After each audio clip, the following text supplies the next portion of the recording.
Success platform channel में सभी का स्वागत है। बच्चों, मैथ खेल किसका है? खिलाड़ियों का है। आपको मैथ में क्या बनना है? खिलाड़ी बनना है। Delhi police constable math set number 8 tricky solution 1 दिसंबर 2020 थर्ड शिफ्ट में जो आपके 15 क्वेश्चन पूछे गए थे, इन्हें हम ट्रिकी अप्रोच के साथ सोल्व करेंगे। क्वेश्चन सारे लैंग्वेज बेस है, जो कि बहुत देखने में लंबे लंबे होते हैं, लेकिन इनका आंसर हम शॉर्ट ट्रिक से 3 से 4 लाइन में देंगे।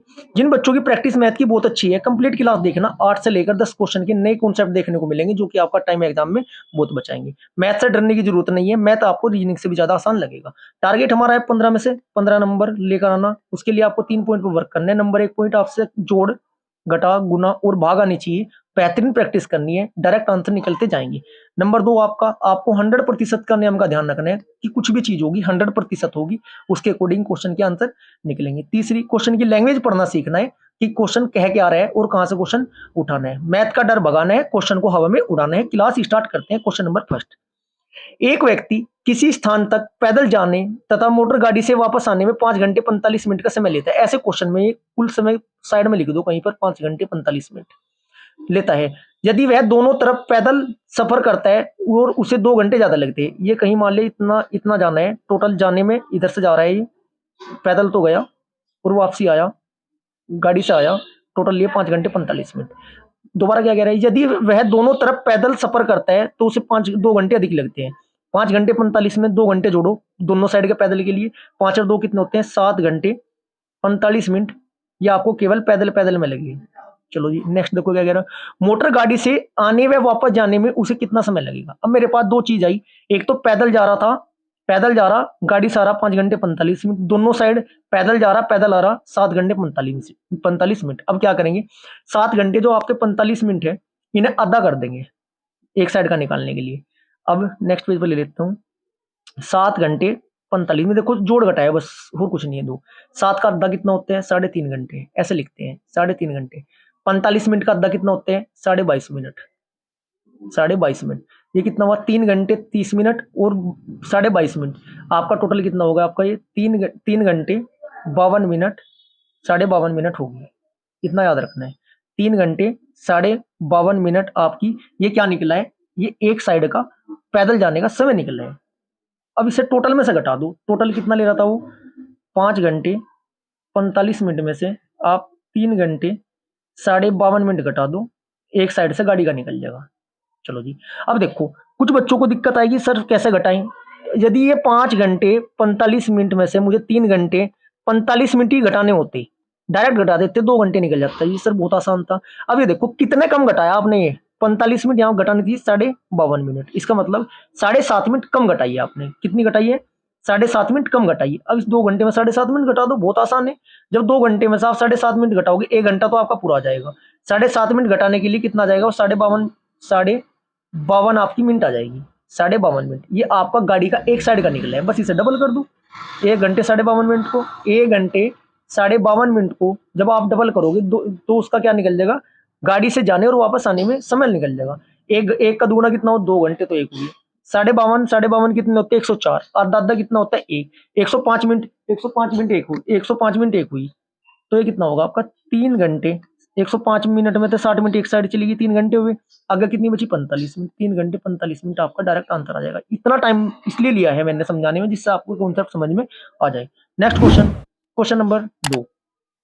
एक सोफा सेट 25,800 तथा एक मेज 5,000 में बेचने पर एक दुकानदार को समूचे लेन देन से 10% का लाभ प्राप्त होता है। परंतु यदि वह एक सोफा सेट 22,500 में तथा मेज उसके क्रय मूल्य पर बेचता है तो उसे 5% की हानि होती है। मेज का वास्तविक लागत मूल्य बताओ। क्वेश्चन बहुत आसान है, कुछ नहीं करना आपको। सबसे पहले सोफा देखो कितना का, सोफा लिख देते हैं। सोफा आपका कितने का है? 25,800 का। 25,800 प्लस आपकी मेज कितनी है? 5,000 की। इन दोनों को जोड़ दो। 25 और 5 कितने होते? 30। 30,800 में दोनों चीज आ गई, जो कि 10% लाभ है। लाभ हमेशा 100 में जुड़ता है। इसका मतलब 110 का मान दे रहा आपको, 110% का 30,800। जीरो से जीरो कैंसिल, इससे काटो, एक का मान निकाल लो। 11 दूनी 22, यहाँ बचे कितने? 8। ये हुए 88। 11 अठे 88। 8 आया आपका, ये जीरो। एक का मान 280 आया, 100 का कितना आ जाएगा? 28,000। इसका मतलब ये हुआ आपका, उनका जो सीपी था उनका 28,000 उनका सीपी निकला था, जिसे उन्होंने इतने में बेचा था 30,800 में 10 के प्रॉफिट से। नेक्स्ट पेज पे ले लेते हैं। अब 28,000 आपका जो सीपी आया, अब क्या कह रहा है अगली कंडीशन, 5% की हानि होती है उसे दोबारा बेचने पे, कोई बात नहीं।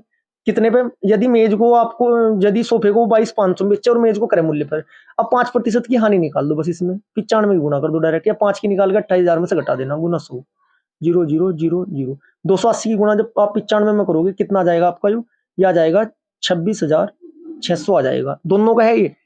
सोफा कितने का बेच रहा था? 22,500 का, ये 22,500 घटा दो, बहुत आसान है। ये लो 22,500 घटाओगे कितना आया? 600 में तो 500 जाएगा आपका 100, ये इधर 6 में से 2 हो जाएगा 4, 41 रुपये इसका आंसर आ जाएगा। Right answer option number D हो जाएगा। बहुत आसान है, जैसे जैसे कह रहा है वैसे वैसे करते चलेंगे, कहीं भी फॉर्मूला आपको दिखाई देने का, बस अपनी कैलकुलेशन पे अपना अपना भरोसा रखना है, क्वेश्चन के आंसर सारों के निकलेंगे। नेक्स्ट क्वेश्चन, एक गृहिणी अपनी मासिक आय का 60% किराने, कपड़ों तथा शिक्षा पर क्रम से 5:7:11 खर्च अनुपात व्यय करती है। यदि किराने पर खर्च की गई धनराशि 15,000 रुपए है तो उस गृहिणी का मासिक आय कितनी होगी? बहुत आसान क्वेश्चन है, सिर्फ लैंग्वेज में फंसा रहा है एग्जामिनर आपको, और एग्जाम उसकी लैंग्वेज में हम फंसना नहीं चाहते। डायरेक्ट करेंगे इस क्वेश्चन को, कैसे करेंगे चलो। जो ये आपको 5:7:11 दे रखा है, इसे जोड़ो सबसे पहले तो। 5:7:11 को जब हम जोड़ेंगे कितना हो जाएगा? 10, 7, 17 और 5 कितने होते हैं आपके? ये आपके 22 हो जाएंगे। 22 रेशो का मान कितना दे रहा है देखो, 22 रेशो जोड़ेगा हुआ, 22 रेशो का मान दे रहा है आपको। इससे पहले 5:7 कितने दिया था? 10। 5 का मान कितना दे रहा है आपको? 5 का मान दे रहा है 15,000। लास्ट में कह रहा है खर्च की गई राशि 15,000 है, किस पर? किराने पर। 5 बराबर 15,000 दे रहा है। एक का मान निकाल लो यहाँ से, एक का मान कितना आया? 5 या 15, एक का मान 3,000 आ गया। एक का मान कितना आया? 3,000। जो टोटल मेरा रेशो कितना आया था? 22। 22 की गुना 3,000 में करोगे डायरेक्ट, 22 या 66, 22 या 66, कुल कितना आया आपको? ये 66,000 आया, जो कि किसका मान है? 60% का, जो कि किसका मान है? 60 का। 60% बराबर कितना है आपका? 66,000। जीरो से जीरो, 6 कम 6, 6 कम 6, आपका कितना जाएगा? 1,100 हो जाएगा। 100 का मान पूछ रहा है, गुना 100 करो बस। 11 कम 11, 4 जीरो बढ़ा दो, 11 कम 11, 4 जीरो बढ़ा दो, आपका कितना आ जाएगा? ये आपका ये आ जाएगा ऑप्शन नंबर सी राइट हो जाएगा। Next question, question number 4। 17 अलग अलग संख्याओं का औसत मान 15 है, जैसा कह रहा है वैसा करते चलो। 17 गुना 15 औसत वाले क्वेश्चन में, 17 दशम 170 ऐसे कर लो, 15 दशम कर लो पहले, फिर 15 की 7 में कर दो। जब आप 17 की गुना 15 में करोगे आपका कितना आ जाएगा? ये आ जाएगा 255। गुना करना मैं आपको बता ही चुका हूँ। 15 दशम 150, 15 सत्ते 105, 150 105 255। इसके बाद 9 की गुना 14 में करो, 9 संख्याओं का अगली का कितना है? 14 नंबर कितने होते? 126। इसके बाद अंतिम 9 संख्याओं का 16, अंतिम 9 की गुना 16 में करो, 16 नंबर कितने होते हैं आपके? 144। अब एक बात का ध्यान रखना, कुल तो 17 थी, 9 ये एक फालतू दे रहा है, इसका मतलब मध्य वाली क्या करेंगे? इन दोनों को जोड़ देंगे या घटा देंगे। जब इन्हें जोड़ेंगे 6 4 10 की राशि लगेगी, 4 2 6 1 7 1 1 2, 270 घटा दोगे, इसमें 270 में से 255 घटा दोगे, ये माइनस में नहीं आने का, मुझे डबल ना लिखना अपने, इसलिए मैं इस तरह कर रहा हूँ।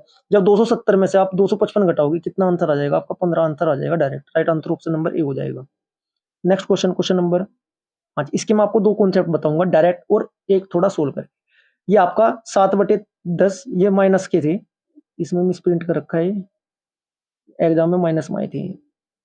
7/10 माइनस के थे आपके। इसके बाद 5/8 ये भी माइनस का था। इसके बाद आपका 2/3 ये भी आपको माइनस में था। इसके 2 तरीके होते हैं, क्रॉस मल्टीप्लाई करके एलसीएम लेके। क्रॉस मल्टीप्लाई जिस बच्चे की कैलकुलेशन अच्छे हैं डायरेक्ट करना, 8 56, 10 पंजे 50। इन दोनों में बड़ा कौन सा है? 7/10। अब 7/10 को 3/7 के साथ देखो, 7/10 2/3 के साथ, 2/3 7 या 21, 10 दूनी 20। इसका मतलब 7/10 बड़ा है और सबसे बड़ा 7/10 है। अब इन दोनों की देखो, 5/5 15, 8 दूनी 16। इसका मतलब 2/3 इसके बाद है। सबसे बड़ा कौन सा इनमें? 7/10, फिर आपका 2/3, फिर आपका 5/8। ये सारे माइनस में है, ये सारे कहीं में माइनस में। अब माइनस में क्या कह रहे हैं? तो इनका उल्टा क्रम, मतलब बढ़ते क्रम से घटते क्रम में पूछा था ये, क्या घटता क्रम होगा? सबसे बड़ी कौन सी है इनमें? अब हमें ये पता होना चाहिए सबसे बड़ी कौन सी है। जो माइनस में सबसे छोटी होती है वही सबसे बड़ी होती है। इसका मतलब सबसे बड़ी कौन सी है? 5/8, 5/8। उससे छोटी कौन सी है आपकी? 5/8 के बाद है 2/3, और उससे छोटी कौन सी? 7/10। 5/8, 2/3, 5/8, 2/3 और 7/10 आपका राइट आंसर हो जाएगा। यदि ऐसा नहीं करना चाहते, जिन बच्चों के समझ में नहीं आया है, मैं आपको डायरेक्ट बता देता हूँ। 7/10 लिखोगे माइनस का, 5/8 लिखोगे माइनस का, माइनस में है ये सारे, थोड़े टाइपिंग में मिसप्रिंट हो रहे हैं। सबसे पहले क्या करते हैं, एलसीएम लेते हैं। 10, 8 और 3 का आपका 10, 8 और 3 का जब आप एलसीएम लोगे कितना हो जाएगा, 10 का पाड़ा पड़ो, 10 6 की 60, 8 से नहीं कटता, 120 करो डायरेक्ट, 120 सबसे कट जाएगा, 120 आपका एलसीएम हो जाएगा। 10 से कितनी बार कट रहा है, 12 बार, 12 से कितने होते हैं, 84, माइनस 84। 8 से 120 कितनी बार कटते हैं, 8 से 8 एकम 8, 8 में 40, 15 बार, 15 पंजे 75, माइनस 75। 3 से 120 कितनी बार कटते हैं, 3 चौक 12, 40, 40 दूनी 80, माइनस 80। अभी देखो सबसे यदि ये माइनस ना होता, सबसे बड़ी तो आ जाती, फिर उससे छोटी कौन सी आती, आती उससे छोटी आती, लेकिन जब माइनस में होता है उसमें उल्टा हो जाता है, जो सबसे छोटी होगी वो क्या हो जाती है, वो आपकी सबसे बड़ी हो जाती है। सबसे छोटी कौन सी है आपकी, ये 75 आएगा क्या, 8 एकम 8, 15 पंजे 75 आएगा ये सबसे छोटी जो होगी। दोबारा बोल रहा हूँ मैं, ध्यान से सुनो। यदि ये आपका माइनस नहीं होता, सबसे बड़ी आती 84, मतलब 7/10, उससे छोटी कौन सी आती फिर 2/3, उससे छोटी कौन सी आती 5/8, लेकिन इसमें माइनस है। माइनस में आने के बाद क्या होता है, जो सबसे छोटी होती है ना, माइनस जिसके पास सबसे छोटा होता है वो सबसे बड़ी हो जाती है। इसका मतलब क्या होगा, सबसे बड़ी कौन सी निकलेगी इसमें, -75, किसकी वैल्यू 5/8 की।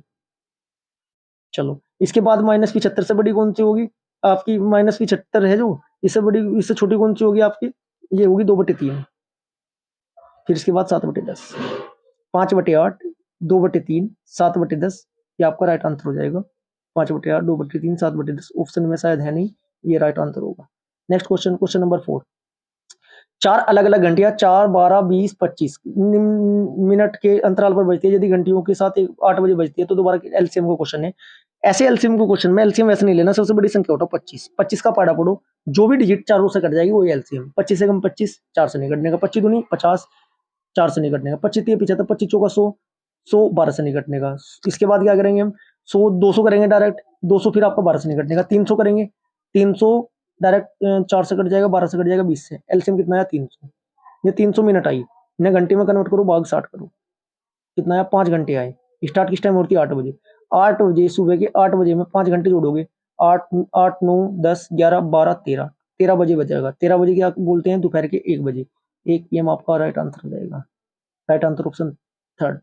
नेक्स्ट क्वेश्चन, कोई बात नहीं, कितना बड़ा हो उससे फर्क नहीं पड़ता, कॉन्सेप्ट आना चाहिए। एक प्रिंटिंग प्रेस में 3 प्रकार की मशीनें ए बी सी, मुझे 3 चीज मिली यहाँ से, ए बी सी, फर्क नहीं पड़ना चाहिए आपसे भी, डरना नहीं है। ए 8 घंटे, 8 लिख दो। बी 8 घंटे में 10,000 पन्ने प्रिंट करने में क्षमता रखती है मशीन बी, कार्य को 10 घंटे में, बी के सामने 10 लिखो, तथा सी उसे 12 घंटे में, उसके सामने 12 लिखो। इतने लंबे क्वेश्चन में 2 बार पढ़ने का टाइम वेस्ट नहीं करना, डायरेक्ट निकलना है। 8 10 12 का एलसीएम लेना, 12 जो सबसे बड़ी संख्या पढ़ा पड़ो उसका, 12 एकम 12, 8 से नहीं कटता, 12 दूनी 24, 10 से नहीं कटने का, 12 36, 10 से नहीं कटने का, 12 चौक 48, 10 से नहीं कटने का, 12 पंजे 60, 8 से भी 12 पंजे 60 आपका जो है, ये कितने 8 से नहीं कटने का। इसका मतलब इसका जस्ट डबल करो, 120 एलसीएम हो जाएगा। डबल तिबल चौबल करके एलसीएम आ जाता है, 5 गुना करने की जरूरत नहीं होती। 8 से 12 कितनी बार करते हैं, 8 एकम 8 बचे 4, 8 पंजे 40 15, 10 से 120 कितनी बार करते हैं, ये आपको 12 बार करते हैं, 12 एकम 12, ये आपका 10 है। 15 12 और 10 इनकी इफिशियंसी आई जो इनकी वर्क करने की है। अब कह क्या रहा है, अच्छा क्वेश्चन है। तीनों मशीन प्रिंटिंग कार्य को 9 बजे एक साथ कार्य करना प्रारंभ करती है। मशीन ए 11 बजे बिगड़ जाती है। अब मैं आपसे एक बात पूछना चाह रहा हूँ, 1 घंटे का काम कितना है इसका, 15, 9 से 11 तक 2 घंटे काम करेगी, 15 दूनी 30, ये 30 घंटे कर चुकी होगी ए। इसके बाद तथा मशीन बी बी तथा मशीन बी और सी कार्य करना जारी रखती है। दोपहर 12 बजे मशीन बी भी खराब हो जाती है। अब 9 से लेकर 12 घंटे तक कितने घंटे काम कर लेगी बी, 12 के हिसाब से 3 घंटे, 12 या 36, चलो जी इस आगे चलो हो जाती है। तथा मशीन सी अकेले शेष कार्य को पूरा करना पड़ता है। कार्य पूरा होने का अनुमानित समय ज्ञात करो। अच्छा बात बताओ, 3 घंटे 12 बजे तक 3 घंटे इसने काम कर लिया। अब मैं आपसे एक बात पूछना चाह रहा हूँ, जो 3 घंटे काम कर लिया, सी भी तो 3 घंटे ऑलरेडी चल चुकी होगी खराब होने से पहले, तो 3 की गुना सम करो। 12 बजे तक तो चल रही थी सी बी के साथ भी, 10 या 30, 10 या 30, इतना काम इन्होंने 12 बजे तक कर दिया था मिलके, थोड़ा थोड़ा काम। 30 या 90 या 30 दूनी 60 या 90, 96 काम हो चुका है। 120 में 96 हो चुका है। बचे कितने, ये आपके बचे 24। ये 24 काम कौन करेगी, ये 24 काम आपकी कौन सी करेगी, ये आपकी सी करेगी जिसकी इफिशियंसी 10 थी। 24 को जब 10 से काटोगे, 10 से काटोगे तो 2.4 आ जाएगा, तो 2.4 2.4 घंटे आ जाएगा।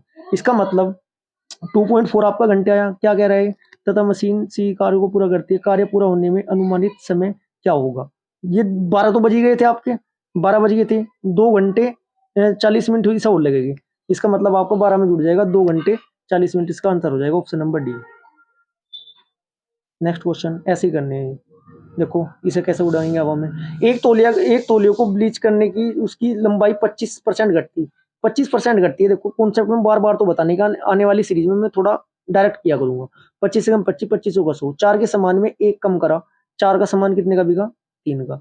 इसके बाद और चौड़ाई 15% घट गई, फिर ऐसे करेंगे 15/20, 15/100, 5 या 15, ये 20 बार कट जाएगा। 20 के समान में 3 की कमी हुई, कितने का बिकेगा, 20 का समान में 3 की कमी हुई, ये कितने का बिकेगा, 17 का। बस यही कॉन्सेप्ट है।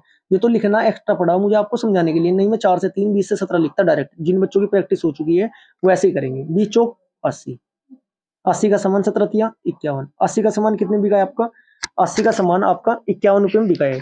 कितने का नुकसान हुआ है इसमें, इसमें 29 रुपए का नुकसान हुआ है। 29 का नुकसान हुआ है कितने पे, 80 पे, गुना 100, जीरो से जीरो कैंसिल, 2 चौक 8, 2 पंजे 10। अब देखो 29 की गुना 5 में करनी है, मेरे से पढ़ा नहीं आता है, मान लो नहीं आता है। 30 का आता है, 30 पंजे कितने होते हैं, 150, 150 में तो 5 घटा दो, 145 आ जाएगा आपका। 145, यही कॉन्सेप्ट होता है कैलकुलेशन का। बटे 4 करोगे, 4 से काटो से 4 तिया 12, बचे कितने 2, ये हुए 25, 4 छकी 24, बचा कितना 1, पॉइंट लगाओगे 4 दूनी 8, 5, 36.25 आ जाएगा। 36.25 राइट आंसर। यही कॉन्सेप्ट लगाना है, ये अब लगाने छोड़ दो, क्योंकि मैं आपको 8 सेट करा चुका हूँ। लगभग 10 से 12 सेट के बाद मैं डायरेक्ट क्वेश्चन करूंगा, जो कि मेरे क्वेश्चन 15 क्वेश्चन 10 से मैं 12 मिनट में लेकर आऊंगा। Next question, question number 9। एक पानी की टंकी जिसकी लंबाई 8 मीटर, चौड़ाई 5 मीटर और 5 मीटर में तथा 1 मीटर उसकी 1 मीटर 1.25 सेंटीमीटर उसकी गहराई है तक पानी भरा है, गीली सतह का क्षेत्रफल मीटर में क्या होगा। बहुत अच्छा क्वेश्चन है, कुछ नहीं कहना, जो कह रहा है करते चलो। लंबाई को एल, चौड़ाई को बी और विड्थ को गहराई को डब्ल्यू बोलते हैं, इतना सभी को पता होगा। तो टंकी के गीली सतह का क्षेत्रफल निकाल लेंगे। लिखूं या रहने दूं, डायरेक्ट लिख देता हूँ। गीली सतह का क्षेत्रफल निकाल लेंगे, क्या होगा वो आपका, चारों चारों दीवारों का क्षेत्रफल प्लस निचली सतह का क्षेत्रफल। फॉर्मूला लगा दो बस एक इसमें, 2L plus B into H plus L into B. देखो 80 से 90% सोल्व करना था।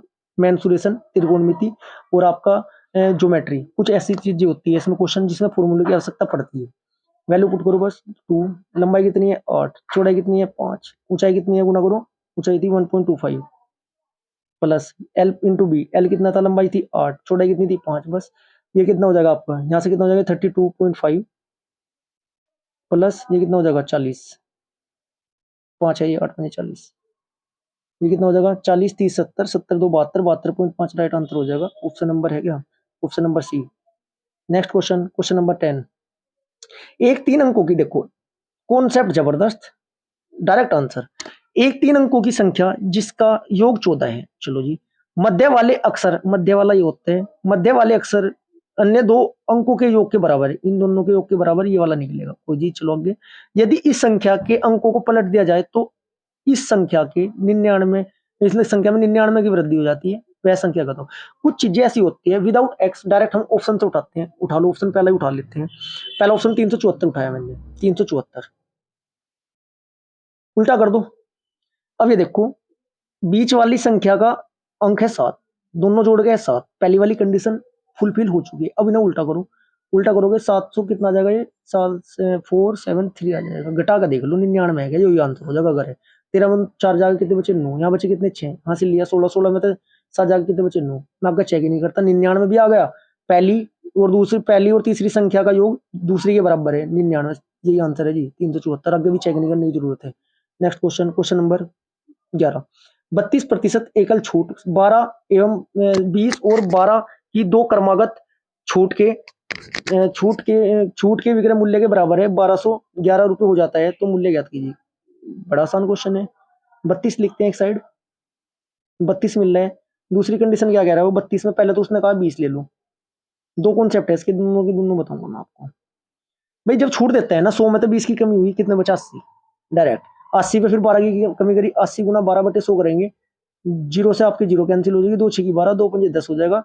8 छंग 48, 48 बटे जब 5 करोगे 5 9 45, बचे कितने, ये बचे 30, 5 छंग 30, 9.6 कम हो जाएंगे किसमें से, 80 में से। 80 में 9.6 कम जाके कितने बचते हैं, 72, 70.4 बचते हैं।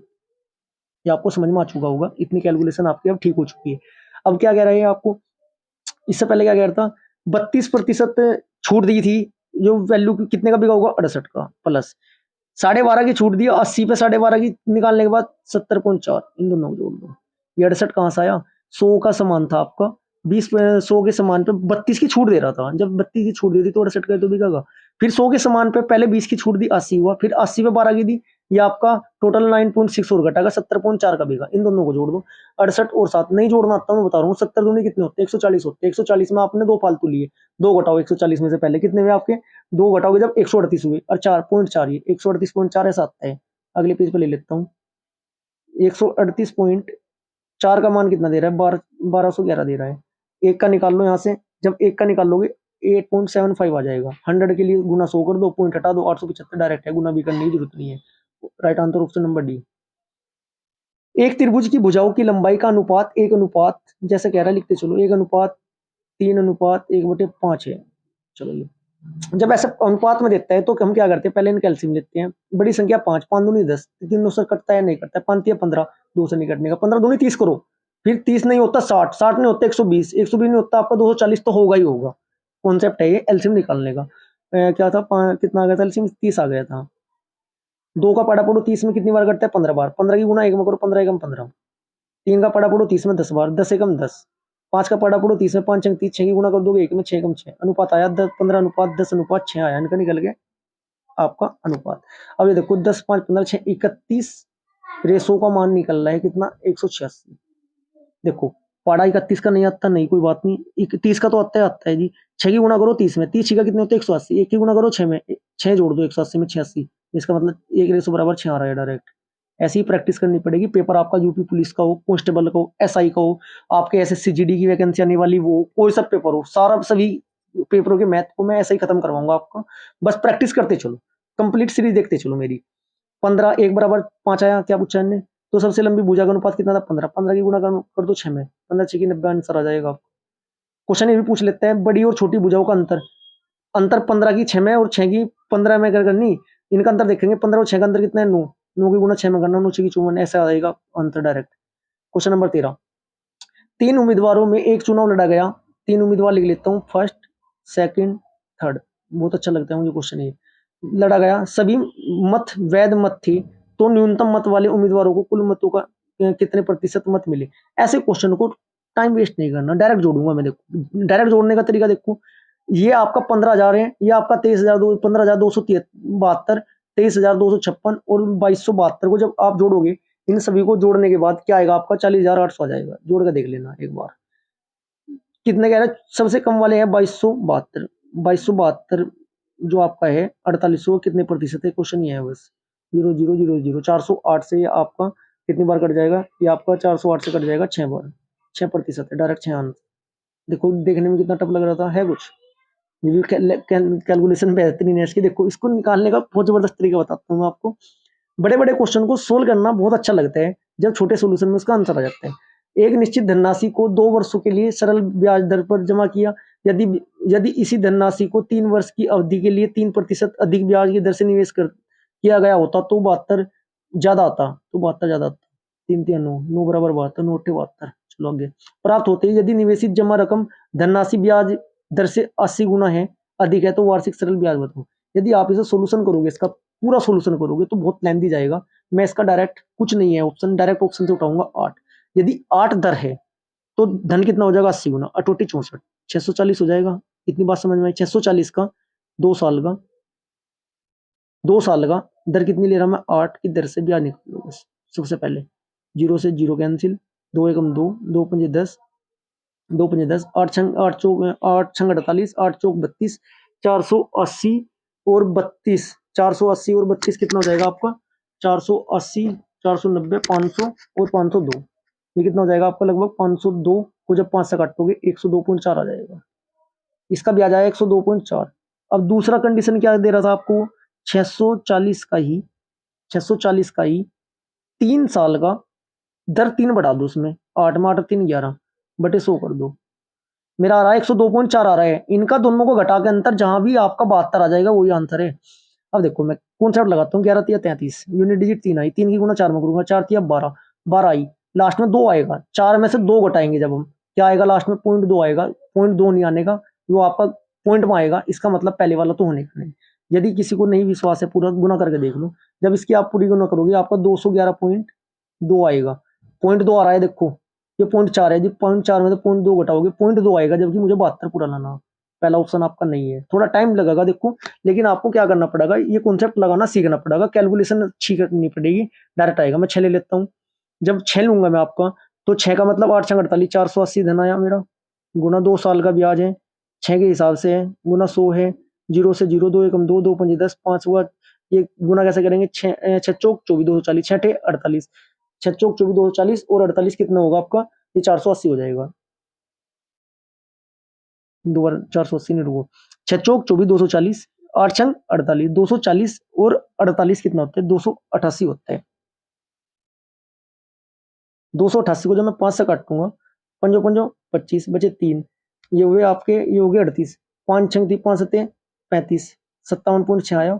ऐसे फिर 480 का 6 की दर से, 6 की दर से नहीं, 11 6 3 9 की दर से 3 साल का निकाल लेंगे, ये आपका 129.6 आ जाएगा।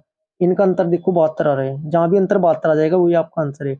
मैं आपको बताना सिखा रहा हूँ, क्योंकि ऐसे क्वेश्चन को तो स्किप करके चलना होता है यदि पूरा आप पेपर सोल्व करना चाहते हो, क्योंकि ऐसा है हमें पीएचडी नहीं करनी, हमें एवरेज नंबर लानी है, एवरेज 70 से 80% नंबर ऑल सब्जेक्ट में लानी है, तभी सिलेक्शन होना संभव है। नेक्स्ट क्वेश्चन, क्वेश्चन नंबर 15, 12,000 की धनराशि को एक निश्चित वार्षिक चक्रवृद्धि ब्याज की दर पर 1/1/2 मतलब 1.5 वर्ष की अर्धवार्षिक रूप से जोड़ने पर इतने रुपए हो जाते हैं, उसी रकम को उसी समान चक्रवृद्धि ब्याज की दर से वार्षिक दर पर 2 वर्ष की अवधि के लिए जमा करने पर कुल चक्रवृद्धि ब्याज कितना होगा। ऐसा क्वेश्चन में एक कॉन्सेप्ट होता है, कॉन्सेप्ट क्या होता है, ये आपको ऐसे क्वेश्चन में हमेशा या तो क्यूब का आंसर होगा या स्क्वायर का होगा। जब अर्धवार्षिक है 1.5 है, इसका मतलब क्यूब निकालनी पड़ेगी, किस किस की, 7 3 6, बिना फॉर्मूले के आप क्या करोगे, इसे काटते जाओ, इसे उस कंडीशन तक काटना है जहां क्यूब आपकी निकल जाए, जब आपकी क्यूब निकल जाएगी वही आपका क्या हो जाएगा, वहीं से आपका दर निकल जाएगी। देखो जब इसे बिल्कुल छोटा करते जाओगे आप, 216 लास्ट में आओगे, 216 बटे 125 आएगा, आपको दिख जाएगा ये 6/5 की क्यूब है, ये लास्ट में आगे गुना करते हुए मल्टीप्लाई करते हुए। अब ये देखो 5 पर ब्याज कितना मिला, एक, एक ब्याज किस पर, 5 पर गुना 100, दर निकल गई 20%। दोबारा सुनो, जो टोटल ब्याज होगा उसे ऊपर लिखेंगे, नीचे जो राशि होगी उसे नीचे लिखेंगे। जब इसने क्यूब क्यों कहा, आपको ये भी पता होना चाहिए, क्यूब क्यों कर रहे हैं सर, स्क्वायर भी तो कर सकते थे, मैं क्यूब इसलिए कर रहा हूँ, यहाँ 1.5 साल है और ये अर्धवार्षिक है, 1.5 का दूना 3 होता है, यदि यहाँ 2 होता ना, ये 2 पूरा 2 होता फिर मैं 4 करता, ठीक है, अर्धवार्षिक के लिए। यदि अर्धवार्षिक की जगह वार्षिक होता और ये यहाँ 2 साल होता तो मुझे लास्ट में स्क्वायर तक जाना होता, ये कॉन्सेप्ट है। दर मेरी निकली 20, नेक्स्ट पेज पर ले लेता हूँ मैं, 20 मेरी दर निकली, 20 को मैं क्या लिखूंगा, 20 है 1 साल की, 2 साल की कितनी हो जाएगी 40, 2 साल की बात हो रही है, 2 वर्ष के लिए 40, 40 100 से 40 हुआ, 100 को मैं लिखता हूँ 5, 40 को लिखता हूँ 7, 100 को लिखता हूँ 5, 40 को लिखता हूँ 7, 2 साल के लिए 2 बार लिखूंगा, 3 साल के लिए होता 5 भी 3 बार लिखता, 7 भी 3 बार लिखता, पंजो पंजो 25, सतो सती 49। अब देखो कह क्या रहे, 25 बराबर कितने थे मेरे, 12,000, 25 बराबर 12,000 कितने गुना है मेरा, 25 बराबर 12,000 480 गुना। अब ये अगर कुल राशि पूछता तो गुना में 480 की करता, लेकिन ये सर है ना चक्रवर्ती ब्याज पूछ रहे हैं, चक्रवर्ती ब्याज इनका अंतर देखो कितना, 25 25 और 49 घटाना नहीं आता कोई बात नहीं, 25 दूनी करो 50, 50 होता 25 होता, एक कम कर दो 24, 24 की गुना कर दो उसमें बस, 480 में जब 24 की गुना करोगे आप 11, आपका कितना जाएगा 11,520 आ जाएगा, 11,520 है क्या, 11,520 है क्या, 11,520, 11,520, ये आपको पॉइंट नहीं है, ठीक है। यदि आपको क्लास अच्छी लगी है तो वीडियो को ज्यादा से ज्यादा लाइक करें, शेयर करें और चैनल को सब्सक्राइब करें। इसकी गारंटी मैं लेता हूँ, यूपी एसआई का पेपर हो आपका, यूपी पुलिस कांस्टेबल का हो, एसएससी जीडी का हो, XYZ जिसमें भी मैथ आता है, उनके जितने भी आपके प्रीवियस ईयर होंगे सारे मैं इसी पैटर्न पे आपके सोल्व कराऊंगा। अभी जो बच्चे मेरी क्लास नहीं स्टार्ट देखिए करना स्टार्ट किए ना देखना, उन्हें थोड़ा मेरे कॉन्सेप्ट अलग लगते होंगे, जब धीरे धीरे आप मेरी कंप्लीट क्लास देखते चलोगे ना, मैथ रीजनिंग जीके की, आपको बहुत जबरदस्त लगेगा। मैं गारंटी लेता हूँ 6 महीने 4 महीने से 6 महीने क्लास कंप्लीट कर लीजिएगा, पेपर आपका कोई सा भी नहीं बच सकता। क्लास अच्छी लगी हो वीडियो को लाइक करें, शेयर करें, चैनल को सब्सक्राइब करें। Thank you.